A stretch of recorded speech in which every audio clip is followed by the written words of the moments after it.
లోక్సభ నియోజకవర్గాల పునర్విభజనను 25 ఏళ్ల పాటు వాయిదా వేయాలని, ప్రస్తుతం ఉన్న లోక్సభ స్థానాలను యథాతథంగా కొనసాగించాలని తమిళనాడు ముఖ్యమంత్రి ఎంకే స్టాలిన్ నేతృత్వంలోని ఉమ్మడి కార్యాచరణ కమిటీ డిమాండ్ చేసింది. ఈ మేరకు పార్లమెంట్లో ప్రధాని మోదీ స్పష్టమైన ప్రకటన చేయాలని జేఏసీ సమావేశం తీర్మానించింది. ఈ ప్రక్రియ దక్షిణాదిని శిక్షించేలా ఉండకూడదని, న్యాయసమ్మతంగా పునర్విభజన జరగాలని స్పష్టం చేసింది. పునర్విభజనతో నష్టపోతామని ఆందోళన చెందుతున్న రాష్ట్రాలకు చెందిన పార్టీలను ఆహ్వానించి అఖిలపక్ష సమావేశం జరపాలని కేంద్రాన్ని కోరింది. కేంద్ర ప్రభుత్వంపై రాజకీయ పోరాటం చేస్తూనే న్యాయపరమైన కార్యాచరణ దిశగా పనిచేసేందుకు నిపుణులతో కమిటీని ఏర్పాటు చేయాలన్న స్టాలిన్ ప్రతిపాదనను ఏకగ్రీవంగా ఆమోదించింది. పునర్విభజనకు వ్యతిరేకంగా కేంద్రంపై గొంతెత్తిన స్టాలిన్ కు 7 రాష్ట్రాల నుంచి గట్టి మద్దతు లభించింది. ఆయన ప్రారంభించిన పోరాటంలో తాము కూడా అంటూ దక్షిణాదిలోని బీజేపీయేతర పార్టీలకు చెందిన పలువురు సీఎంలు, ప్రముఖులు, పంజాబ్ ముఖ్యమంత్రి భాగస్వామయ్యారు. చెన్నైలో నిన్న ఉదయం అధికార డీఎంకే ఆధ్వర్యంలో జరిగిన తొలి ఉమ్మడి కార్యాచరణ కమిటీ సమావేశంలో ఎంపీ స్థానాల సంఖ్యను ఏమాత్రం తగ్గించడానికి వీల్లేదని నేతలు డిమాండ్ చేశారు. ఈ పోరాటంలో స్టాలిన్ వెంట ఉంటామని పలువురు నేతలు స్పష్టం చేశారు. పునర్విభజనను వ్యతిరేకిస్తున్న పార్టీలకు చెందిన ఎంపీలతో కోర్ కమిటీని ఏర్పాటు చేసుకుని పార్లమెంట్లో సమన్వయం, స్పష్టమైన వ్యూహంతో పనిచేయాలని నిర్ణయించారు. జనాభా దామాషా ప్రాతిపదికన పునర్విభజనను దక్షిణాది వ్యతిరేకిస్తుందని తెలంగాణ సీఎం రేవంత్ రెడ్డి అన్నారు. బీజేపీ ప్రతిపాదిస్తున్న ఈ పద్ధతిలో పునర్విభజన చేపడితే దక్షిణాది రాష్ట్రాల్లోని మనం రాజకీయ గళం కోల్పోతామన్నారు. ఉత్తరాది మనల్ని ద్వితీయ శ్రేణి పౌరులుగా తగ్గించి వేస్తుందన్నారు. అప్పుడు ఉత్తరప్రదేశ్, బీహార్, మధ్యప్రదేశ్, రాజస్థాన్, ఛత్తీస్గఢ్ వంటి రాష్ట్రాలు ఆధిపత్యం చెలాయిస్తాయని రేవంత్ రెడ్డి ఆందోళన వ్యక్తం చేశారు. ఎట్టి పరిస్థితుల్లోనూ దీనికి అంగీకరించకూడదని, దీనికి వ్యతిరేకంగా దక్షిణాది ప్రజలు, పార్టీలు, నేతలు ఏకం కావాలని పిలుపునిచ్చారు.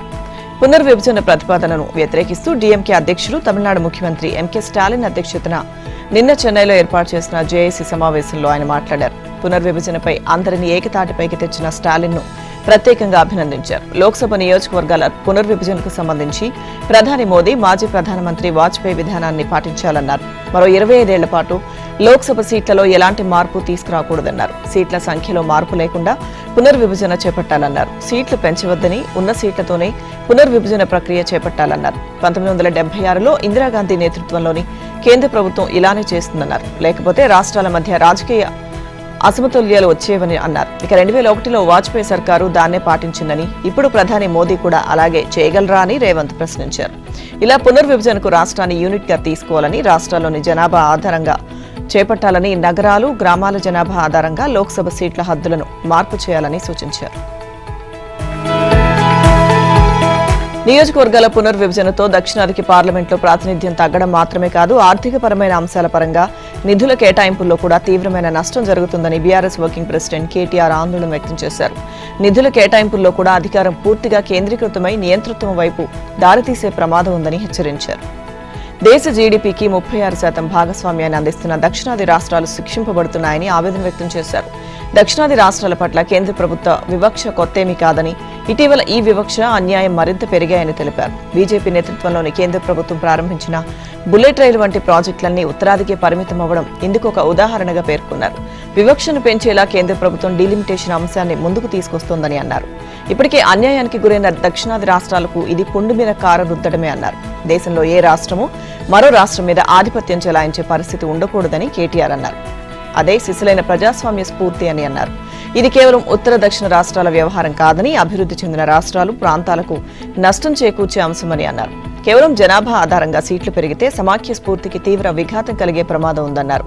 మనమంతా భారతీయులమని, అయితే మనందరికీ ఆయా ప్రాంతాల అస్తిత్వం ఉందన్నారు. విభిన్న భాషలు, సాంస్కృతిక అస్తిత్వాలతో కూడిన ఒక సమైక్య దేశమే భారతదేశం ఉన్న విషయాన్ని మనందరం కూడా మర్చిపోకూడదని కేటీఆర్ తెలిపారు. ఇక వెనుకబడిన రాష్ట్రాలకు కేంద్రం నిధులిచ్చే అంశాన్ని తాము వ్యతిరేకించడం లేదని, నిధుల కేటాయింపులో వివక్షను మాత్రమే వ్యతిరేకిస్తున్నామని స్పష్టం చేశారు. ఉత్తరాది, దక్షిణాది అంటూ కాంగ్రెస్, డీఎంకే, బీఆర్ఎస్లు విభజన రాజకీయాలు చేస్తున్నాయని కేంద్ర మంత్రి, బీజేపీ రాష్ట్ర అధ్యక్షుడు కిషన్ రెడ్డి మండిపడ్డారు. డీలిమిటేషన్ పేరుతో చెన్నైలో బీజేపీని వ్యతిరేకించే కాంగ్రెస్, బీఆర్ఎస్, డీఎంకే, కమ్యూనిస్టులు సమావేశం అవడం చూస్తుంటే ఆలు లేదు, చూలు లేదు, అల్లుడి పేరు సోమలింగం అన్నట్లుగా ఉందని విమర్శించారు. అసలు నియోజకవర్గాల పునర్విభజనకు సంబంధించి విధి విధానాలు ఖరారు కాలేదని, నియమ నిబంధనలు రూపొందించలేదని అన్నారు. ఇక కేంద్రం ఏది తేల్చకముందే దక్షిణాదికి అన్యాయం జరుగుతుంది అంటూ పార్టీలు ప్రజల్లో అపోహలు సృష్టించే ప్రయత్నం చేయడం దిగజారుడుతనానికి నిదర్శనమన్నారు. పైకి డీలిమిటేషన్ పై భేటీ అని చెప్తున్నప్పటికీ వాస్తవానికి వారి అజెండా బీజేపీపై విషయం కక్కడమే అని అన్నారు. కేంద్రం డీలిమిటేషన్ చేపట్టదలిస్తే దక్షిణాది రాష్ట్రాల పట్ల ఎలాంటి వివక్ష చూపదన్నారు. ఇక దేశంలోని అన్ని ప్రాంతాల ప్రజలకు సమాన ప్రాతినిధ్యం కల్పించేలా కృషి చేస్తుందని స్పష్టం చేశారు. తెలంగాణ, కర్ణాటక రాష్ట్రాల్లో హామీల అమలు వైఫల్యాలతో కాంగ్రెస్, తమిళనాడులో అవినీతి కుటుంబ పాలనతో డీఎంకే ప్రజా వ్యతిరేకతను ఎదుర్కొంటున్నాయని అన్నారు. ఇటు బీఆర్ఎస్ గత పార్లమెంట్ ఎన్నికల్లో ఒక్క సీటు కూడా గెలవలేకపోయిందన్నారు. ఇటీవల ఎమ్మెల్సీ ఎన్నికల్లో పోటీ చేయలేదని, ఈ నేపథ్యంలో ప్రజల దృష్టి మళ్లించి భావోద్వేగాలు రెచ్చగొట్టేందుకు ఉత్తరాది, దక్షిణాది అంటూ విభజన తెచ్చేందుకు కుట్రలు పన్నుతున్నాయని ఆగ్రహం వ్యక్తం చేశారు. దేశంలో బీజేపీ విస్తరిస్తుంటే కాంగ్రెస్ కుంచుకుపోతుందని అన్నారు. నేడు కేవలం 3 రాష్ట్రాల్లోనే అధికారానికి పరిమితమైందన్నారు. దిక్కుతోచని స్థితిలో తమిళనాడు సీఎం స్టాలిన్ ముందు పెట్టి ఉత్తర దక్షిణ భారతదేశం మధ్య విభజన తీసుకొచ్చేందుకు కాంగ్రెస్ కుట్రలు చేస్తుందని కిషన్ రెడ్డి అన్నారు. బెల్లం ఉన్న చోటుకు ఈగలు వచ్చినట్టు తెలంగాణను దోచుకునేందుకు కొందరు సిద్ధంగా ఉన్నారని మాజీ సీఎం కేసీఆర్ విమర్శించారు. తెలంగాణ సంపదపై గుంటనక్కల మాదిరిగా కన్నేసి ఉన్నారన్నారు. ఇప్పుడున్న పాలకులు సరిగా చేయడం లేదని, మంచిగా పాలన చేయాలంటే చంద్రబాబు రావాలని, ఎన్డీఏ కూటమి రావాలని కొన్ని పత్రికలు కథనాలు రాస్తున్నాయని మండిపడ్డారు. ఏపీలో కూటమి లేకుంటే చంద్రబాబు గెలిచేవాడా అని ప్రశ్నించారు. తెలంగాణ ఇప్పుడు సమస్యల వలయంలో చిక్కుకుందని, 10 ఏళ్లు ఎటువంటి ఇబ్బందులు లేకుండా ప్రజలు ఉన్నారని చెప్పారు. వచ్చే ఎన్నికల్లో బీఆర్ఎస్ గెలుపు తథ్యమని, రాష్ట్రంలో సింగిల్గానే మళ్లీ అధికారంలోకి వస్తామని ఆశాభావం వ్యక్తం చేశారు. నోటికొచ్చిన హామీలు ఇచ్చి అధికారం చేపట్టిన కాంగ్రెస్ ఒక్క హామీ కూడా నెరవేర్చడం లేదన్నారు. ఇక దీనిపై ప్రజలు అసంతృప్తితో ఉన్నారన్నారు. కాంగ్రెస్ సర్కార్ హైడ్రా పేరుతో పేదల ఇళ్లను కూల్చేస్తుంటే కేసీఆర్ అన్నా ఎక్కడున్నావు రమ్మంటూ బాధితులు ఆవేదన వ్యక్తం చేస్తున్నారని అన్నారు.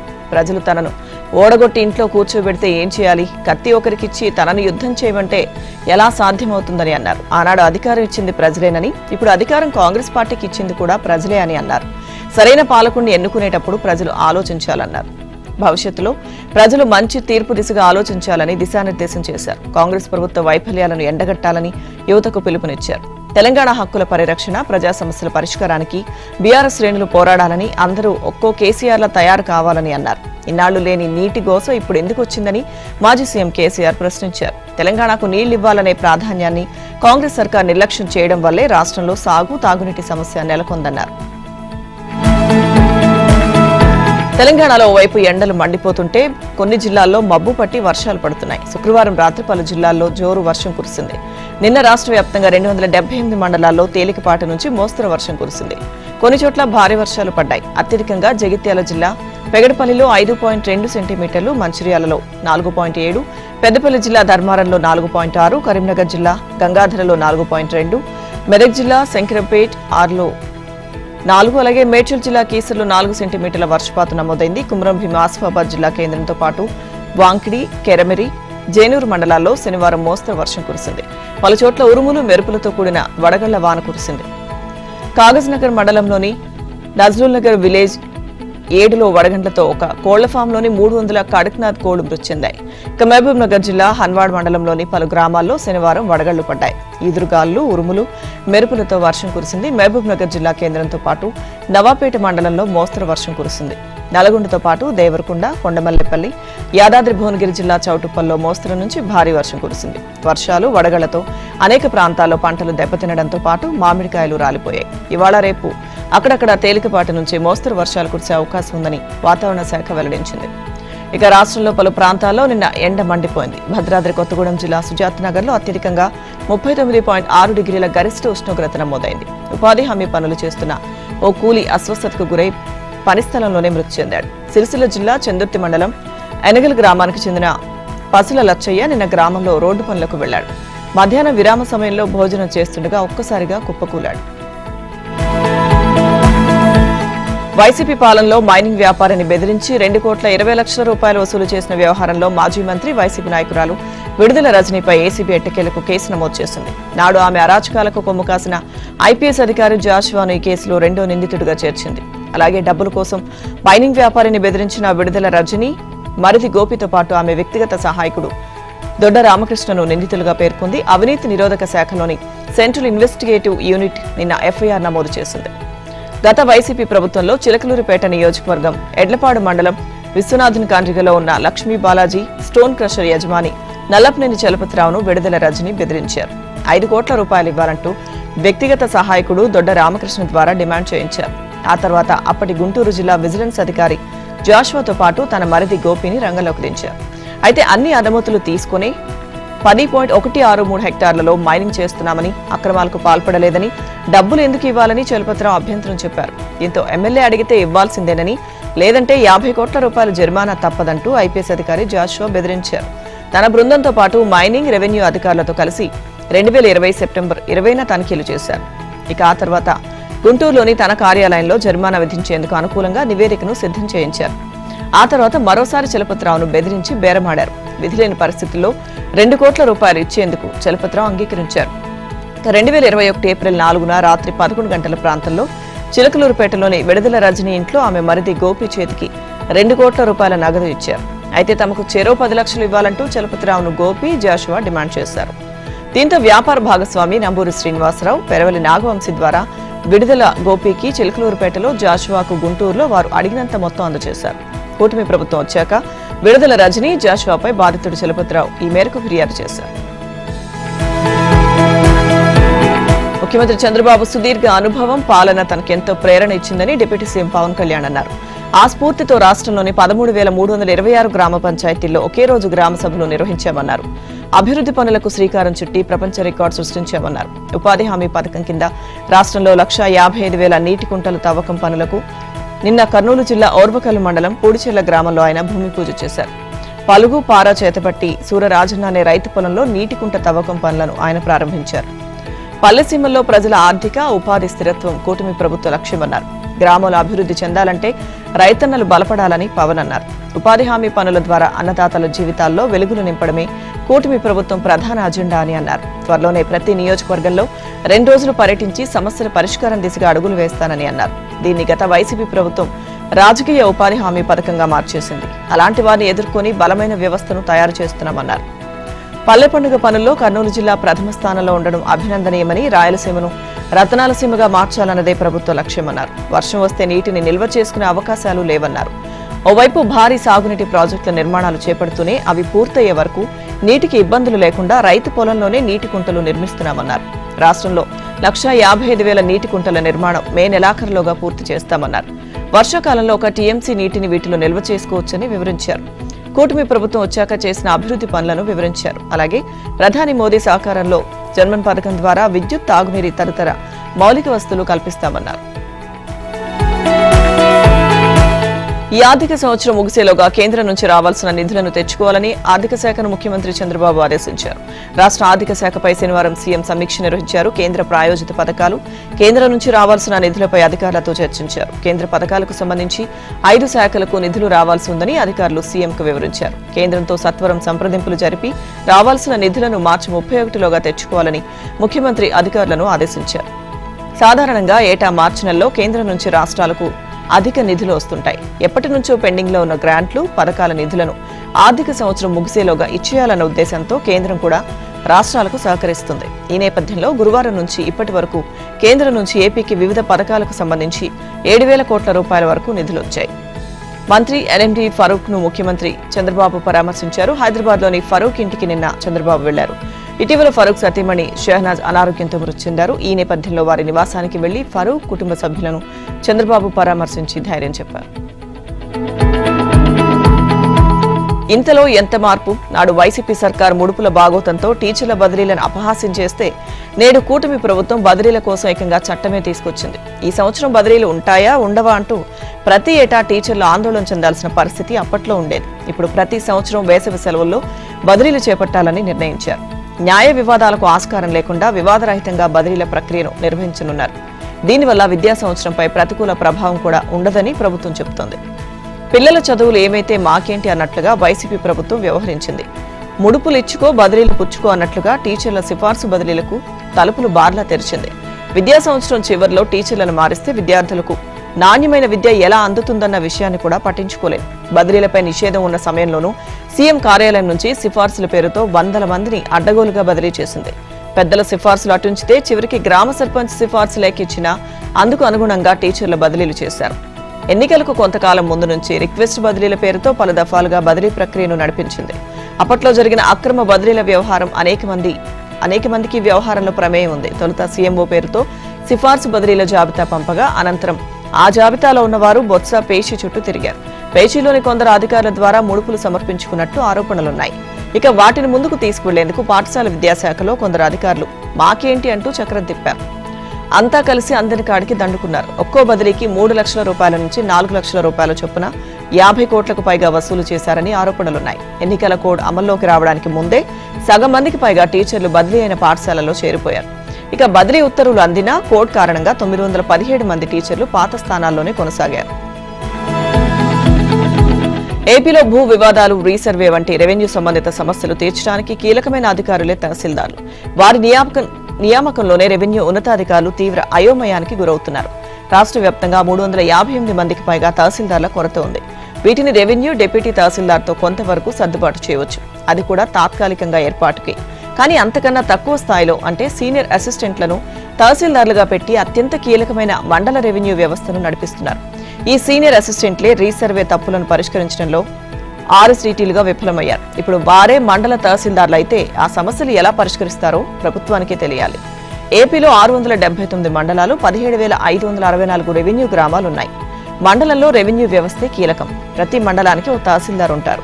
ఆ పోస్టుకు క్వాజీ జ్యుడిషియరీ అధికారాలు ఉంటాయి. మండలానికి కీలకమైన అధికార ప్రతినిధిగా ఓ పోస్టు ఉంటుంది. ఒక్క రెవెన్యూ పరిధిలోని 578కి పైగా సేవలను తహసీల్దార్ పర్యవేక్షించాలి. తహసీల్దార్ ఆఫీస్ నియంత్రణలో గ్రామ రెవెన్యూ వ్యవస్థ ఉంటుంది. జగన్ ప్రభుత్వం వచ్చే నాటికి రెవెన్యూలో భారీగా ఖాళీలు ఏర్పడ్డాయి. అప్పట్లోనే 160కి పైగా తహసీల్దార్ పోస్టులు ఖాళీ ఉన్నాయి. జగన్ ప్రభుత్వం దిగిపోయే నాటికి ఆ ఖాళీల సంఖ్య 358కి చేరింది. అంటే 321 మండలాలకు మాత్రమే రెగ్యులర్ తహసీల్దార్లు ఉన్నారు.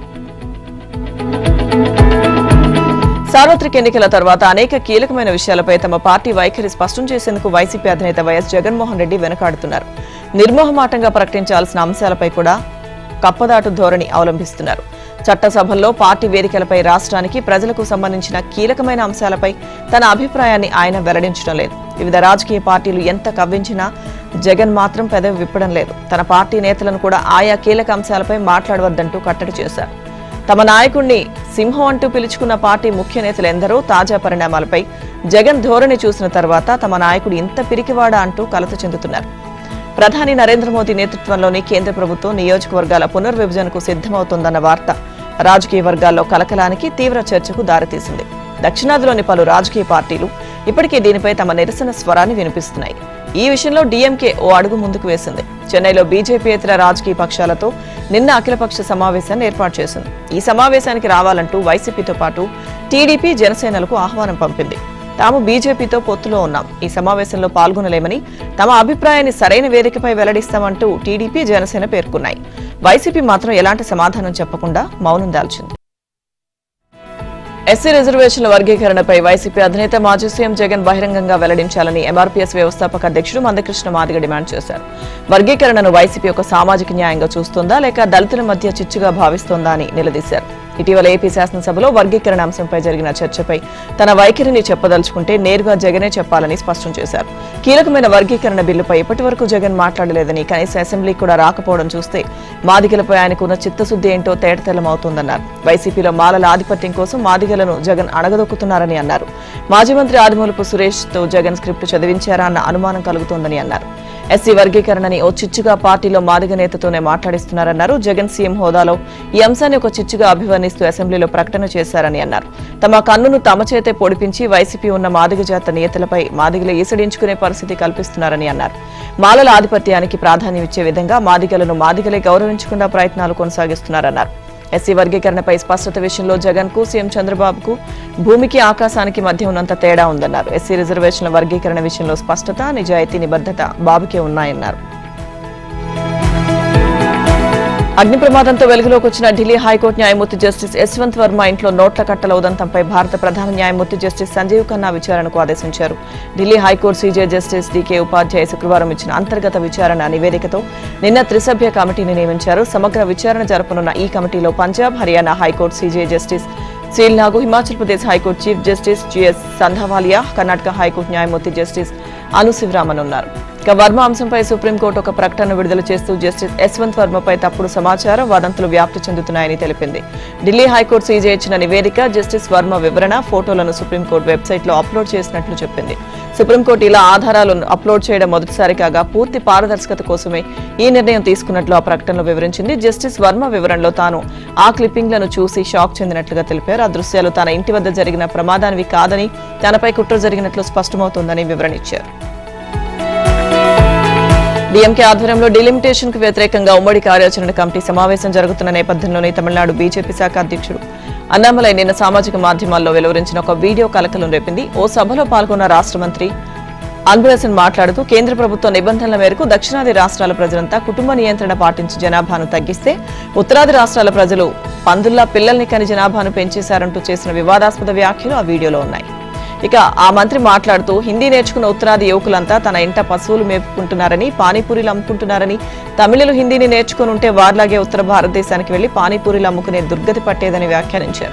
దీనిపై అన్నామలై స్పందిస్తూ మంత్రి హోదాలోని వ్యక్తి ఉత్తరాది వారిని కించపరిచేలా మాట్లాడడం కరెక్ట్ కాదని అన్నారు. అయితే జేఏసీ భేటీకి వ్యతిరేకంగా తమిళనాడు అంతటా బీజేపీ నేతలు నిరసన తెలిపారు. ఆ పార్టీ రాష్ట్ర అధ్యక్షుడు అన్నామలై, మాజీ గవర్నర్ తమిళిసై తదితరులు నల్ల దుస్తులు ధరించి పలు చోట్ల నిరసన చేపట్టారు. మహారాష్ట్ర డిప్యూటీ సీఎం అజిత్ పవార్ తో ఎన్సీపీ అధ్యక్షుడు శరద్ పవార్ భేటీ కావడం మరోసారి చర్చనీయాంశమైంది. దీనిపై శివసేన యూబీటీ ఎంపీ సంజయ్ రౌత్ స్పందిస్తూ తీవ్ర విమర్శలు గుప్పించారు. తమ నుంచి విడిపోయిన వాళ్లతో తామెన్నడూ భేటీ కాలేదని, కానీ ఎన్సీపీ నేతలు మాత్రం రహస్య భేటీలు అవుతున్నారంటూ ఆగ్రహం వ్యక్తం చేశారు. ఎన్సీపీ వర్గాల మధ్య సంబంధాలు బాగున్నాయని సంజయ్ రౌత్ అన్నారు. కానీ శివసేన నుంచి విడిపోయిన వారితో తాము ఎటువంటి సంబంధాలు పెట్టుకోవడం లేదన్నారు. మహారాష్ట్రకు ద్రోహం చేసి తమకు వెన్నుపోటు పొడిచిన వారి దగ్గరకు వెళ్లబోమన్నారు. డిప్యూటీ సీఎం ఏక్నాథ్ షిండేను ఉద్దేశిస్తూ సంజయ్ రౌత్ అన్నారు. శివసేనను చీల్చిన షిండేను ఇటీవల శరద్ పవార్ ప్రశంసించడం, సత్కరించడం పైన రౌత్ తీవ్ర విమర్శలు గుప్పించారు. ఉద్దవ్ ఠాక్రే ముఖ్యమంత్రిగా ఉన్నప్పుడు కోవిడ్ సమయంలో తనను 2 సార్లు ఫోన్లు సంప్రదించారని నారాయణ్ రాణే అన్నారు. దిశ చాలిన్ కేసులో తన కుమారుడు అప్పటి మంత్రి ఆదిత్య ఠాక్రే పేరు లాగొద్దని విజ్ఞప్తి చేశారన్నారు. ఇక దీనికి సమాధానంగా తాను ఎవరి పేరు పేర్కొనలేదని, ఒక మంత్రి గురించి మాత్రమే ప్రస్తావించానని ఠాక్రేతో చెప్పానన్నారు. దిశ కేసులో ఇప్పటి వరకు సేకరించిన ఆధారాలను లెక్కలోకి తీసుకుని ఆదిత్యపై పోలీసులు కేసు నమోదు చేసి అరెస్టు చేయాలని రాణే డిమాండ్ చేశారు. అయితే ఈ ఆరోపణలను ఉద్దవ్ ఇప్పటికే కొట్టిపారేశారు. తన కుమారుడికి కేసుతో ఎటువంటి సంబంధం కూడా లేదని స్పష్టం చేశారు. తనను అప్రతిష్ట పాలు చేసే ప్రయత్నంగా ఆదిత్య అన్నారు. ఇక కోర్టులోనే వాటికి సమాధానం చెబుతా అన్నారు. దిశ చాలియన్ 2020 జూన్ 8న అనుమానాస్పద స్థితిలో మరణించారు. పోలీసులు ఆమెని ఆత్మహత్యగా తేల్చారు. ఆ తర్వాత 2022 డిసెంబర్లో సిట్ ఏర్పాటైంది. అయితే ఇప్పటి వరకు సిట్ తన నివేదికను సమర్పించలేదు.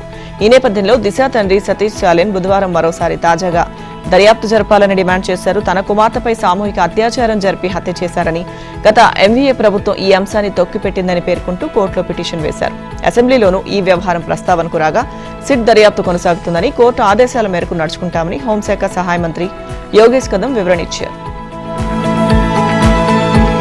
ఆన్లైన్ మనీ గేమింగ్ సంస్థలపై కేంద్రం కొరడా ఝుళిపించింది. అక్రమంగా నిర్వహిస్తున్న 357 వెబ్సైట్లను ఆర్థిక శాఖ పరిధిలోని డీజీజీఐ బ్లాక్ చేసింది. ఆ గేమింగ్ సంస్థలకు చెందిన 2400 బ్యాంక్ ఖాతాలు సీజ్ చేసి 126 కోట్ల రూపాయలను ఫ్రీజ్ చేసింది. అలాగే మనీ గేమింగ్ ప్లాట్ఫామ్ల పట్ల అప్రమత్తంగా ఉండాలని, వాటిని ఎవరు వాడొద్దని డీజీజీఐ హెచ్చరించింది. ఇక సంస్థలను నమోదు చేయకుండా ఆదాయాలను దాచిపెడుతూ జీఎస్టీ ఎగవేతలకు పాల్పడుతున్న చట్ట విరుద్ధమైన ఆన్లైన్ మనీ గేమింగ్ ప్లాట్ఫామ్లపై చర్యలు తీసుకున్నామని ఆర్థిక మంత్రిత్వ శాఖ తెలిపింది. ఐటీ శాఖ సమన్వయంతో 357 వెబ్సైట్లను బ్లాక్ చేశామని తెలిపింది. వీటితో పాటు బెట్టింగ్, గ్యాంబ్లింగ్ కు పాల్పడుతున్న సుమారు 700 సంస్థలపై నిఘా ఉంచింది. దేశం వెలుపల ఈ తరహా సంస్థలు నడుపుతున్న పలువురు భారతీయులపై డీజీజీఐ మరో ఆపరేషన్ చేపట్టింది. వారికి చెందిన 166 ఖాతాలను బ్లాక్ చేసింది. ఇక అలాగే 3 అదుపులోకి తీసుకుంది. సోషల్ మీడియా ఇన్ఫ్లుయెన్సర్లతో పాటు బాలీవుడ్ సెలబ్రిటీలు, క్రికెటర్లు ఈ సంస్థల ప్రచారంలో పాల్గొంటున్నారని గుర్తించినట్లు ఆర్థిక మంత్రిత్వ శాఖ తెలిపింది. ఈ విషయంలో ప్రజలు అప్రమత్తంగా ఉంటూ వాటికి దూరంగా ఉండాలని చెప్పింది. ఆ ప్లాట్ఫామ్లు వ్యక్తుల ఆర్థిక భద్రతను దెబ్బతీయవచ్చని, దేశ భద్రతను దెబ్బతీసే కార్యకలాపాలకు అవి పరోక్షంగా మద్దతిచ్చే అవకాశాలున్నాయని ఆర్థిక శాఖ హెచ్చరించింది. పంజాబ్ నేషనల్ మోసగించిన కేసులో ప్రధాన నిందితుడు వజ్రాల వ్యాపారి మోహల్ చోక్సీ ప్రస్తుతం బెల్జియం పౌరసత్వం తీసుకున్నాడని, తన సతీమణి ప్రీతితో కలిసి ఆ దేశంలో నివసిస్తున్నట్లు తెలుస్తోంది. ఈ క్రమంలోనే ఆయన స్వదేశానికి రప్పించే విషయమై బెల్జియం అధికారులను భారత్ సంప్రదించినట్లు సమాచారం.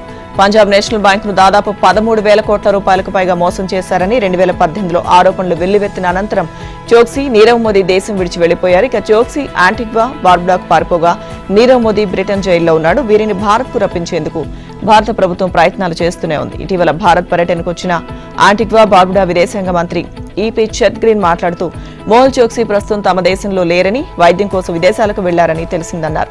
చోక్సీ తమ దేశ పౌరుడే అని పేర్కొంటూ ఆయన్ను అప్పగించే విషయంలో ఇరు దేశాలు కలిసి పనిచేస్తున్నాయని చెప్పారు. ఐపీఎల్లో రాయల్ ఛాలెంజర్స్ బెంగళూరు ఐపీఎల్లో అద్దిరే బోణీ చేసింది. విరాట్ కోహ్లీ, ఫిల్సాల్, ధనాథన్ అర్ధ శతకాలతో పాటు man of the match Krunal Pandya తిప్పేయడంతో నిన్న జరిగిన లీగ్ ఆరంభ మ్యాచ్ లో బెంగళూరు 7 వికెట్లతో defending champ Kolkata knight riders ను చిత్తు చేసింది. తొలుత కోల్కతా 20 ఓవర్లలో 8 వికెట్ల నష్టానికి 174 పరుగులు చేసింది. కెప్టెన్ అజింక్య రహానే 56 పరుగులతో సునీల్ నారాయణ్ రన్స్ తో రాణించారు. ఇక హాజిల్వుడ్ 2 వికెట్లు తీశాడు. ఛేదనలో బెంగళూరు 16.2 ఓవర్లలో 3 వికెట్ల నష్టానికి 177 పరుగులు చేసింది. సారథి రజత్ పటీదార్ 34 పరుగులతో ధాటిగా ఆడాడు. వికెట్కు 95 పరుగుల భాగస్వామ్యం ముగిసింది.